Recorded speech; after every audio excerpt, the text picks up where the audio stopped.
자, 반갑습니다. 훈 시스템즈의 양 선생입니다. 예, 오늘은 요청에 의해서 자격증 시험인 ITQ 엑셀의 함수 부분을 좀 설명을 해주는 영상을 만들어 달라는 요청을 받고, 오늘은 함수만 빠르게 좀 설명드리는 거를 좀 올려드릴까 합니다. 한번 보겠습니다. 저는 미리 이렇게 데이터를 다 쳐놨어요. 이게 2020년 2월달 ITQ 시험 기출문제거든요. 예, 요거는 사이트에 들어가시면 다 누구나 다운로드 받아서 공부하실 수 있게 정답 파일도 있고, 또 인쇄할 수 있는 인쇄물도 다 있어요. 시험지 그대로 다 공개를 하게 돼 있으니까 여러분들이 가셔서 자료실에 다운로드 받으시면 됩니다. 자, 요 지금 데이터를 일작업을 다 이렇게 해서 데이터를 쳐놓고 서식까지 다 적용을 해놨어요. 그리고 나서 함수 문제 부분들이 어떻게 되어 있느냐면 이렇게 나와 있어요. 이렇게. 자, 첫 번째 문제 한번 읽어볼까요? 재고 순위, 재고량, 단위 EA의 내림차순 순위를 1부터 3까지 구한 결과값에 위를 붙이고 그 외에는 공백으로 구하시오. if 함수, 그 다음 랭크 함수, and 연산자, 이렇게 해서 예를 들어서 1이면 1, 위 이렇게 나오게 해라. 그것도 1, 2, 3위까지만 이렇게 나오는 거고, 나머지는 4위부터 꼴찌까지는 전부 다 공백으로 표시가 돼야 되겠죠. 자, 문제들 다 이해 가셨습니까? 재고량이 이쪽에 써 있고요. 재고 순위를 여기다가 낼 거예요. 재고량 가지고 순위를 일단 매겨봐야겠죠. 그쵸? 자, 그러면 이 문제에서 얘기했던 대로 한번 우리가 작업을 해보도록 할게요. 자, 순위, 재고량에 가지고 순위를 매긴다면, 자, 함수는 항상 는으로 시작하자든 쓰시고, if, 랭크 함수로 순위를 매길 겁니다. 재고량이, 콤마, 예, 이거에 대한 순위를 매길 거죠. 어서부터 어디까지 중에서. 자, 여기서부터 이 끝에까지 재고량의 데이터가 있는 부분들 총 8개의 데이터들을 범위로 삼아주는 거예요. 그래서 랭크 함수는 순위를 매길 값, 콤마, 전체 범위 이렇게 지정하십니다. 그래서 얘네들 중에서 얘가 몇 등인지를 랭크로 결과물을 나타내 주는 거죠. 자, 이때 내림차순이라 그랬어요. 내림차순이라는 말은 숫자가 높은 것이 1등이 되고, 그 다음 작고 작아지는 것 순서대로 2, 3, 4 이렇게 되겠죠. 그래서 가장 높은 것이 값이 이제 1순위가 나와줘야 돼요.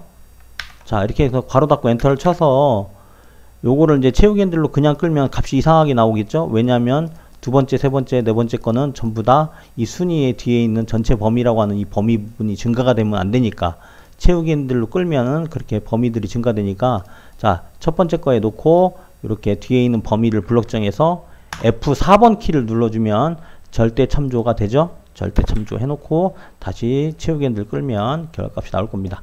자, 이 결과값을 보시고 여러분들이 재고량에 따라서 순위가 잘 나왔는지 육안으로 검사를 해주시는 거예요. 이렇게 3000 이게 1등, 얘 2등, 그다음 얘가 3등, 잘 나왔네요, 그죠? 자, 그럼 이거 가지고 써먹을 겁니다. 1등, 2등, 3등 이렇게 나올 건데, 이 뒤에다가 뭘 붙이라 했냐면 위 나오게 해라 그랬거든요.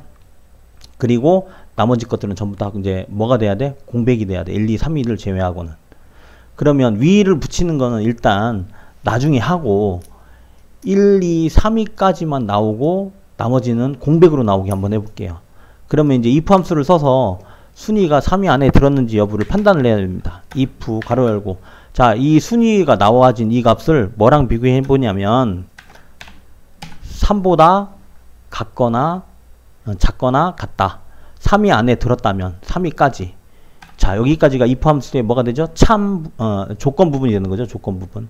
자, 이렇게 조건을 만들었을 때 이 조건 안에 들었으면 뭐가 나와야 돼요? 진짜 자기의 순위가 나와야 되죠. 1위, 3위, 3위, 뭐 1위, 2위, 3위 이렇게 순위가 나와야 되겠죠.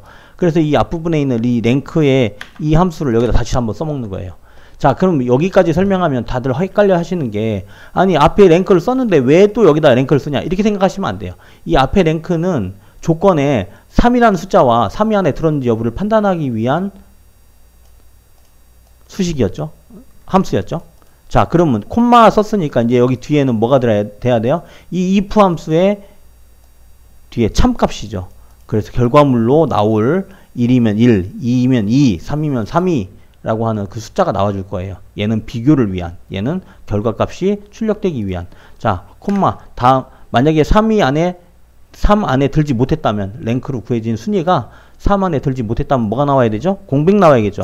자, 엑셀에서 if 함수 안에다가 이제 공백을 큰 따옴표를 2개 만들면, 큰 따옴표는 원래 문자를 표시할 때, 문자화 시킬 때 큰 따옴표 쓰죠. 근데 큰 따옴표와 큰 따옴표 사이에 아무것도 없다라는 것은 공백을 의미합니다. 자, 여기에다가 공백이라고 이렇게 띄어쓰기 하나 하시는 분들이 있는데, 이거는 공백 문자가 들어간 거기 때문에 실제 공백이 아니에요. 그래서 반드시 큰 따옴표를 연이어서 쓰셔야 됩니다. 다 하셨으면 괄호 닫고 엔터. 자, 값이 안 나왔죠? 결과물이 안 나왔는데 선생님 이상합니다 하시는 분들이 있는데, 여기에 채우기를 일단 끌어봐 보세요. 왜냐면 첫 번째 값은 3이 안에 들지 못했기 때문에 공백으로 나와준 거예요. 채우기를 끄니까 그대로 1, 2, 3이들은 다 유지가 됐습니다. 자, 그러면 여기다 또 한 가지 뭘 쓰셔야 되죠? 위를 써야 돼요. 위를. 이제 위를, 결과값에 위를 붙이랬는데, 아주 단순한 생각으로 여러분들 여기서 이제 잘 보셔야 돼요. 이 if 함수로 나온 이 결과값 뒤에다가 연산자 and 쓰시죠. 그 위라고 하는 문자가 붙어야 되니까 큰 따옴표 위를 이렇게 쓰잖아요. 그러면 어떤 결과값이 나오냐면 이렇게 나와요. 이게 여러분들이 원하는 게 아니잖아요. 이게 아무것도 안 나와야 정상이잖아요. 그래서 위는 여기다 붙이는 거다? 아니다. 어디다 붙이냐? 결과값이 나오는 아까 참값에 여기에다 붙였어야죠. 요 뒤에다가 여기에다가 붙여야지. 이해가십니까? 그리고 채우기 핸들을 끝까지 끌어보세요. 그러면 1, 2, 3이 이렇게 다 나온 거죠. 재밌죠? 두 번째 문제 볼까요? 두 번째 문제는 비고, 그래서 구매자 수 나누기 300의 정수만큼 별을 반복 표시되도록 구하시오. 그리고 리피트 함수, 랩트 함수라고도 부르고, 이거 원래 이제 리피트라는 말을 이렇게 써놓은 거죠. 다들 이제 랩트라고 부르는데, 이 리피트 함수를 이용해서 이거를 이제 별표를 반복해라. 나누기 300 한 것만큼. 그럼 만약에 301이면 별이 한 개가 나와야 되겠죠. 600이면 별 2개. 그쵸? 899면 그래도 별 2개. 왜? 300으로 나눈 거, 즉 300마다 별을 하나씩 주겠다는 거니까 900이 되면 별 3개가 나올 텐데 899.9999까지는 무조건 별 2개까지밖에 안 나오겠죠. 자, 그런 걸 얘기하는 겁니다. 자, 그래서 정수의 크기만큼 일단 나누기를 해서 정수의 크기만큼 얼만큼 나오는지 한번 볼게요. 값이 정수가 어떻게 나오는지. 나누기를 하겠습니다. 자, 구매자 수를 나누어라. 얼마로? 300으로. 이렇게 나왔어요. 3.2966666 이렇게 계속 가는가 봐요. 자, 이것도 채우기를 끌어보니까 이렇게 나와요. 그럼 얘는 별이 몇 개 나와야 돼요? 3개. 얘는 2개. 얘는 5개. 뭐까지만? 정수 부분까지만. 정수 부분까지만 확인하는 거예요. 얘는 1개. 자, 그러면 이제 레프트 함수를 이용하면, 자, 리피트 뭐를? 별표 문자를. 그러면 문자니까 큰 따옴표를 주는데 큰 따옴표 2개 사이에다가 별표를 표시해야겠죠. 엑셀이나 파워포인트 같이 마이크로소프트 거는 이렇게 미음을 누르고 한자 키를 누르시면 기호들이 나옵니다. 별표 문자를 콤마 뭐만큼? 이거 300으로 구매자 수를 300으로 나눈 정수만큼으로 나오게 해라. 갈아닫고. 근데 여기서 만약에 뭐 인트 함수를 쓴다든지 또 정수까지만 이제 구분하기 위해서 인트 함수를 쓴다든지 뭐 이렇게 하시는 분들이 있는데, 문제에서 제시한 거는 리피트 함수만 쓰라고 그랬지 인트 함수 뭐 이런 얘기 없잖아요. 그죠? 그렇게 해서 여기까지만 결과물을 주시면 되는 겁니다. 간단하네요. 이런 문제만 나오면 뭐 땡큐입니다. 땡큐. 어렵지 않습니다.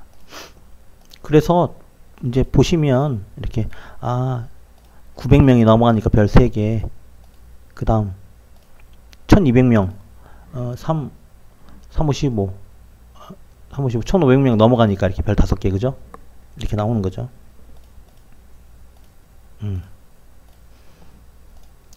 자, 세 번째 문제 볼까요? 세 번째 문제 함수가 뭐냐? 자, 환자식 판매 금액 평균을 sumif 함수하고 countif를 이용해라 그랬어요. 아니, 이런, 이 문제 진짜 짜증나죠? 왜냐하면 평균을 내라 그랬으면 보통 우리가 상식적으로, 아니, average라는 함수가 있는데, average if나 또는 뭐, average if 말고 또 뭐 있죠? 뭐 daverage나 데이터베이스 average 뭐 이런 것도 있잖아요. 근데 여기서는 뜬금없이 함수를 왜 sumif하고 countif를 이용해서 평균을 내라 그랬냐? 이 문제를 출제자의 관점에서 본다면 이 사람이 진짜 엑셀의 함수를 잘 이해하고 있는지, 수학적으로 이 엑셀의 문제들을 다 접근을 잘 하는지, 이런 거를 판단하는 문제라고 보시면 돼요. 실제로 sumif, countif 이 두 가지는 평균하고 관련이 없는 거잖아요. sumif는 합계, countif는 개수. 그러면 수학적으로 생각했을 때 합계를 다 해서 개수만큼으로 나누어주면 평균이 나오겠구나. 이런 문제가 여러 번 나왔어요. 이 ITQ 문제에서 여러 번 나왔던 문제니까 당황할 필요도 없다. 풀어보도록 할게요. 일단은 뭘 먼저 하셔야 되냐면 여기 지금 환자식인지 아닌지 판단할 수 있는 부분이 카테고리의 이 부분입니다. 이 필드 부분이 보면 복지용구, 뭐 보장구, 환자식 이렇게 있는데, 이것들 중에 환자식이 이렇게 이제 존재를 하고요. 그것들에 대한 판매 금액이니까 환자식에 해당하는 판매 금액 요거, 그 다음 얘네들 요거 이렇게 해서 이 세 가지가 다 더해진 결과값이 먼저 나와줘야 돼요. 그 더해진 결과값에 다시 나누기 환자식의 개수를 세주는 겁니다. 뭐 눈으로 확인했을 때는 3개지만 이거는 얼마든지 여기 있는 데이터들이 변할 수가 있는 거기 때문에 반드시 countif라는 함수를 사용해서 개수 3이 나와주도록 유도를 하셔야 됩니다. 자, 일단 sumif 함수를 이용해서, 자, sumif 함수, countif 함수하고 sumif 함수는 쓰는 방법이 같아요. 뒤에 이제 결과값을 연산해야 되는 범위가 하나 더 들어간다는 거 이제 제외하고는 사실 이제 같은 겁니다. 자, sumif 함수는 조건을 여기 보시면 이렇게 나오지만 조건을 검사할 범위 여기죠, 이만큼. 자, 여기에서 이 카테고리에 있는 데이터들, 이제 여기 필드명 들어가시면 안 돼요. 요것만이에요. 요것들 중에서 우리는 뭘 찾고 싶은 거죠? 환자식이라고 돼 있는 이 글귀를, 이 데이터를 찾을 거예요. 자, 찾았는데 sumif잖아요. sumif 더할 거야. 환자식을 더할 거야? 아니죠. 뭘 더할 거예요? 그거에 해당하는 판매 금액을 더할 거니까 더할 범위, 즉 연산될 범위는 이 부분이죠. 이렇게 필드의 높이가 이렇게 같게끔 딱 지정을 잘 하셔야 됩니다. 자, 이렇게 해서 가로 닫고 엔터 치면 환자식에 해당하는 판매 금액 요거, 그 다음 요거 3개, 다음은 이렇게 나오겠죠? 못 믿겠다면 직접 더하기 해보시고 계산기 꺼내시고, 자, 이 다음에 이제 우리는 여기서 끝내면 안 돼요. 반드시 문제를 그래서 끝까지 잘 읽어야 된다 그랬죠. sumif 함수하고 countif를 이용해서 평균을 구해야 된다. 그래서 나누기 환자식의 개수가 몇 개인지 countif 얘네들 중에서 콤마 뭐인 거? 환자식인 거. 이렇게. 그러면 이만큼의 결과값, 요 countif로 구해준 이 결과값은 3이 되겠죠. 앞에 구해준 것은 아까 보셨고, 그럼 이 각 결과값을 나누기 3 한 거와 같은 결과값이 나와줄 거라는 얘기입니다. 평균. 여기 평균이 되는 거죠. 물론 실무에서 이렇게 쓰지 않습니다. 실무에서 누가 어렵게 sumif하고 countif 써요. 진짜 만약에 이걸 문제를 뭐 실무에서 쓴다면 countif란다. sumif나 countif 사용하지 않고 d에버리지나 아니면 에버리지 if 이런 걸 쓰겠죠. 그런 거 쓰는 방법들은 나중에 또 설명드릴게요. 그 다음 이제 4번 문제 볼까요? 복지용구 구매자 수 합계. 예.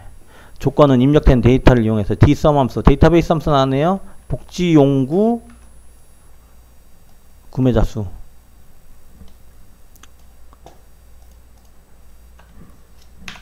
자, 이게 무슨 뜻이에요? 이 말이. 복지용구, 카테고리에 있는 복지용구라고 돼 있는 하나, 둘, 여기 뭐 지금 현재는 2개지만 뭐 여러 가지 있을 수도 있고, 그것에 해당하는 것들에 대한 구매자 수의 합계를 내라 그랬어요. 여기 있는 구매자 수를 다 합계내는 것이 아니라 앞에 뭐인 복지용구라고 돼 있는 것만.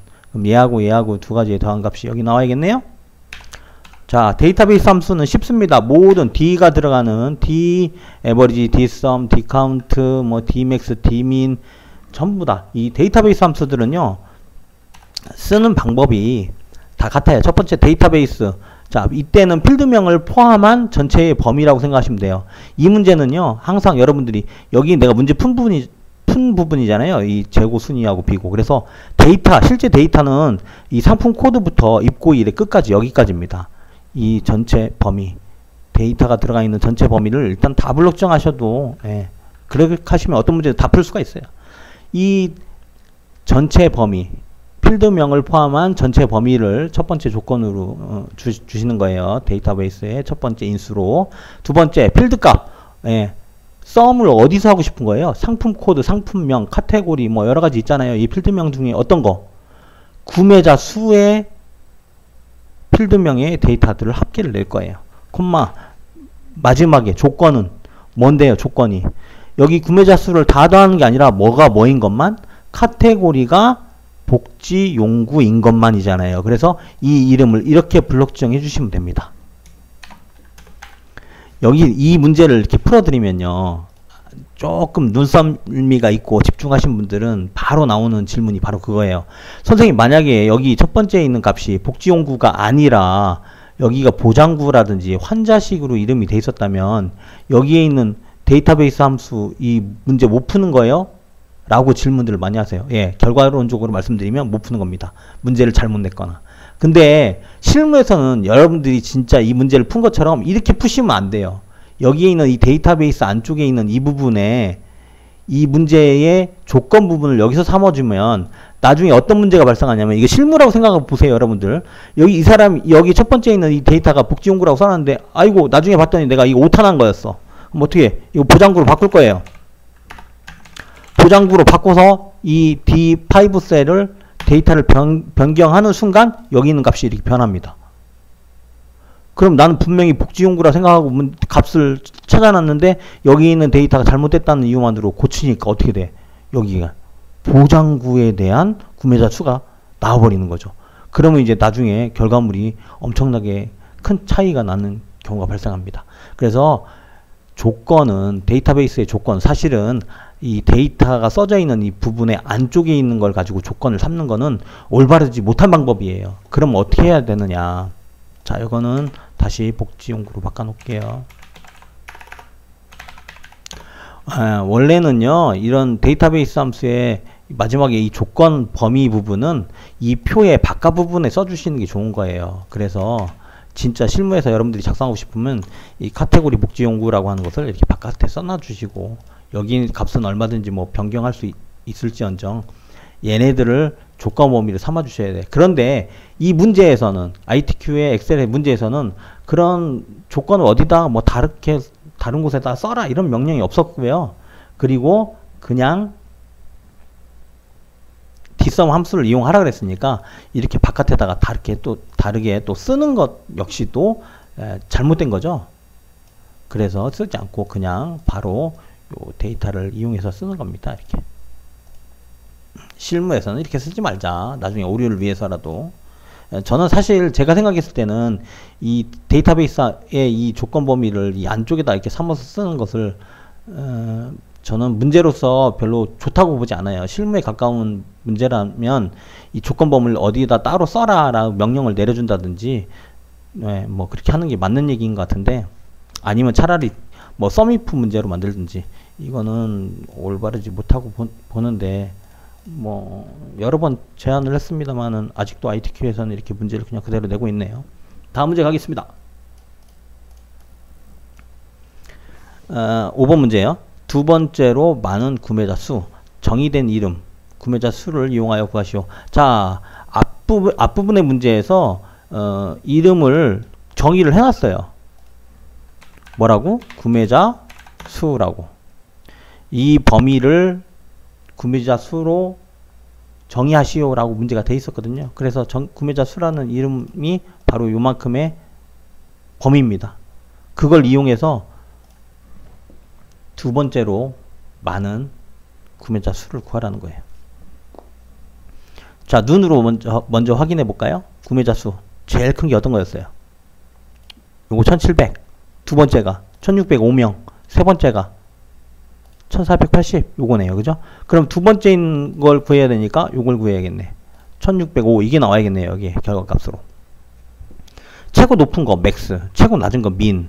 그럼 몇 번째로 높은 거 라지, 몇 번째로 낮은 거 스몰, 이렇게 쓰죠? 다 암기하셨죠? 그 정도도 암기 안 하고 시험장에 가는 거는 잘못됐다. 자, 라지 함수를 괄호 열고 범위를 지정하시면 됩니다. 아니, 아까 선생님 구매자 수라는 이름을 정의한 걸 가지고 써먹으라며요. 네, 안 써먹으려고 해도 마우스로 이 부분 블록 지정하면요 자동으로 이렇게 구매자 수라고 지가 튀어나와요. 네, 안 할 수가 없어요. 아이고, 죄송합니다. 네, 구매자 수 몇 번째로? 두 번째로 콤마 2 이렇게 넣어주면 1605가 나와주겠죠. 여기서는 이 뒤에 명 붙인 거를 뭐 같이 넣어라 말아라 그런 말이 없기 때문에 요거까지만 하시면 다 정답으로 처리가 되겠죠. 자, 그리고 이제 아래쪽에 보시면 마지막 문제 6번 문제를 위해서 7번 문제가 하나 더 있긴 있구나. 자, 이 상품명 부분에 보시면 유효성 검사를 이용해서 이렇게 여기 있는 데이터들 중에 하나가 선택될 수 있게끔 이렇게 만들어 놨어요. 유효성 검사 어떻게 하시는지 아시죠? 어렵지 않죠? 자, 그렇게 해서 만들어 놓은 거를 이제 6번 문제가 바로 이거예요. 구매자 수 H14셀에서 선택한 상품명에 대한 구매자 수를 구하시오. H14번 셀이 이거거든요. 여기서 선택해 놓은 데이터가 딱 만약에 예를 들어서 고농축 영양식을 딱 선택해 주면 이거에 해당하는 고농축 영양식, 이거의 구매자 수 912가 여기에 딱 표시가 돼야 된다는 얘기예요. 자, 이해 가셨습니까?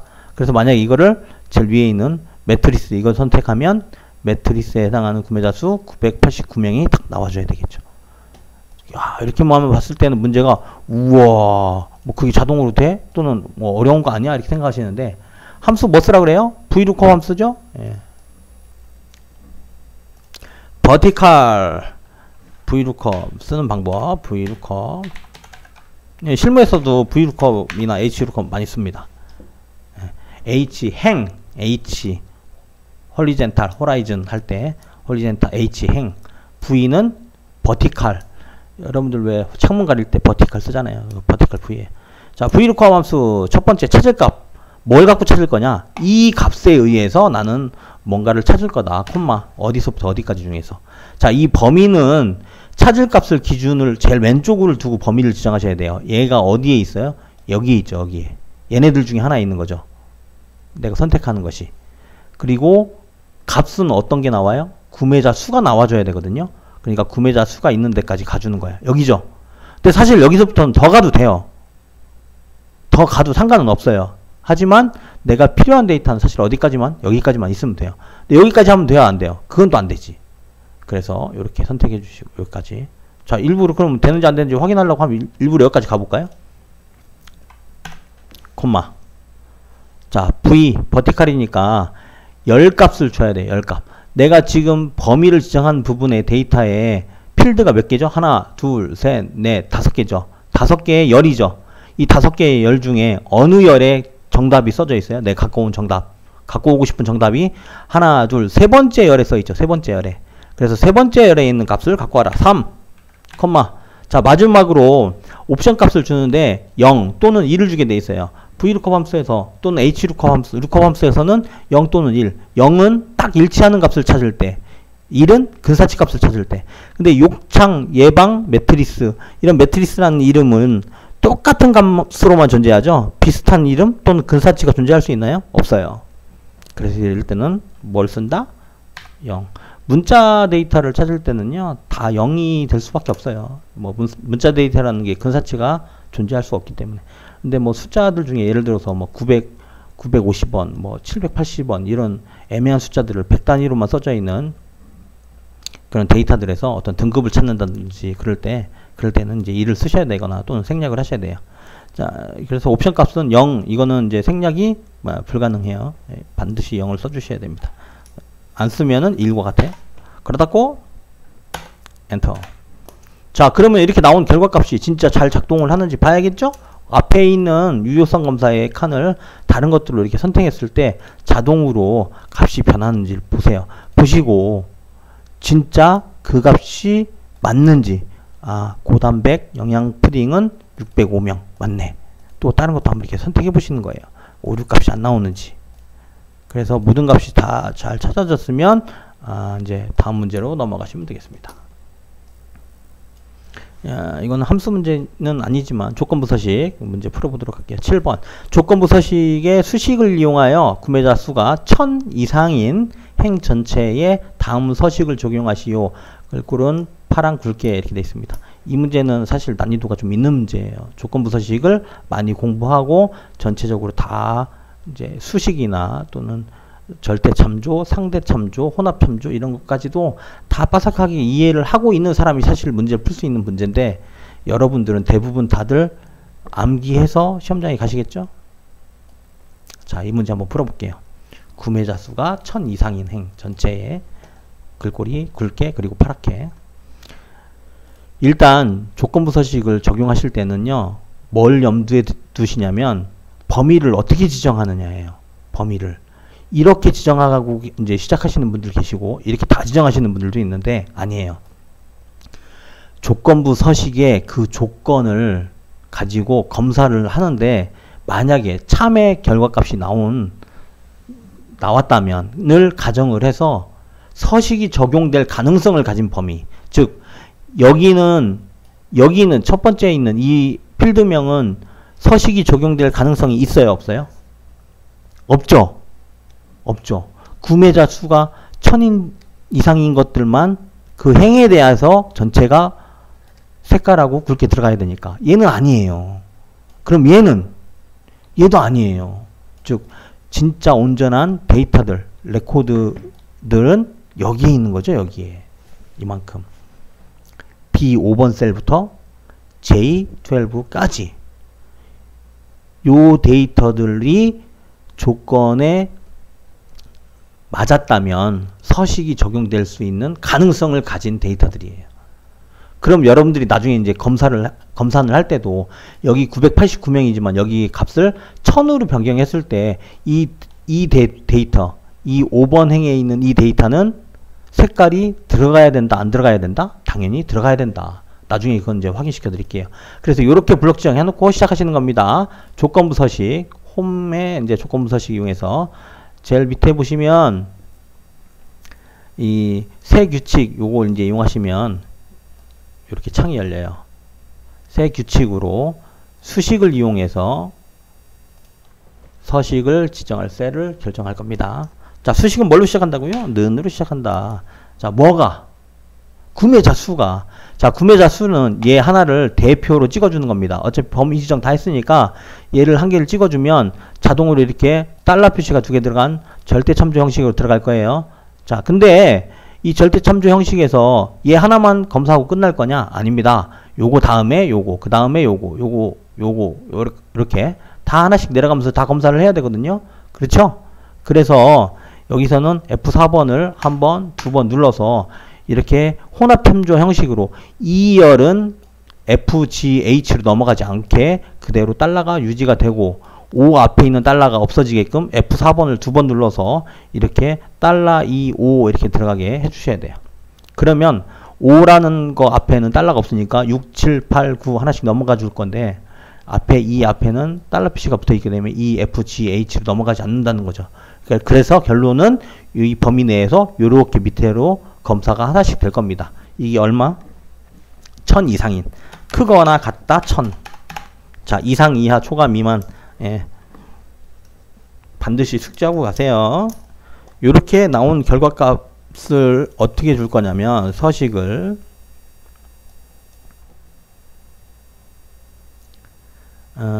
글꼴을 이제 굵게 해주실 거고 색깔은 파랑이 됐죠? 파랑. 여러분들 여기서 이제 파랑을 선택하는 게 쉽지가 않아요. 어떤 게 파랑인지. 이게 파랑인가? 그죠? 이렇게 마우스를 이제 갖다 대보시면 이렇게 색깔이 나옵니다. 요거 보니까 뭐예요? 연한 파랑. 요거는 그냥 파랑이죠. 그죠? 표준색에 있는 거 이렇게. 그러면 만약에 뭐 다른 색 눌러서 다른 색깔 선택할 수도 있겠죠. 그죠? 근데 문제에서는 파랑 하라 했으니까 요거 갖다 놓고 파랑 눌러주시면 돼요. 굵게 파랑이 이런 조건을 만족했을 때 들어가 주는 거예요. 무조건 다 들어가는 게 아니라. 그래서 확인을 눌러보면 어때요? 이렇게. 그 행 전체가 다 색깔이 변했죠. 처음에 저희가 블록정을 이렇게 했잖아요. 이렇게 해놓고 들어갔잖아요. 조건부 서식을. 만약에 여러분들 조건을 검사할 부분만 이렇게 블록정했다면 이 행 전체가 이렇게 색깔이 지정이 안 됐을 거예요. 여기만 색깔이 변했을 거야. 그래서 행 전체라는 말이 나왔으면 행 전체, 가능성을 가진 범위를 다 블록정 하시고 조건부 서식에 들어가신다. 아까 처음에 말씀드렸던 테스트 한번 해볼까요? 그렇다면 여기 첫 번째 욕창 예방 매트리스, 이게 지금 989명인데 여기 있는 데이터를 1000명 이상으로 바꿨을 때 이 행 전체가 파란색으로 바뀌느냐? 바뀌어야 잘 문제를 푼 거예요. 1000명으로 바꿔볼까요? 엔터 치는 순간 이렇게 파란색으로 변하는 걸 볼 수가 있어요. 예, 검사를 잘 하셨으면 다시 반드시 원래의 데이터로 옮겨 놓으세요. 컨트롤 Z 이용하셔도 좋고. 자, 오늘 어떠셨어요? 함수 문제 7개 풀어봤는데요. 간단하고 쉬워 보이지만 여러 번 공부하시고 그리고 비슷한 문제들 자꾸 풀어보시고 하셔야지 내 것이 되는 거예요. 예, 열심히 공부하시고 합격을 기원하겠습니다. 오늘 마치겠습니다.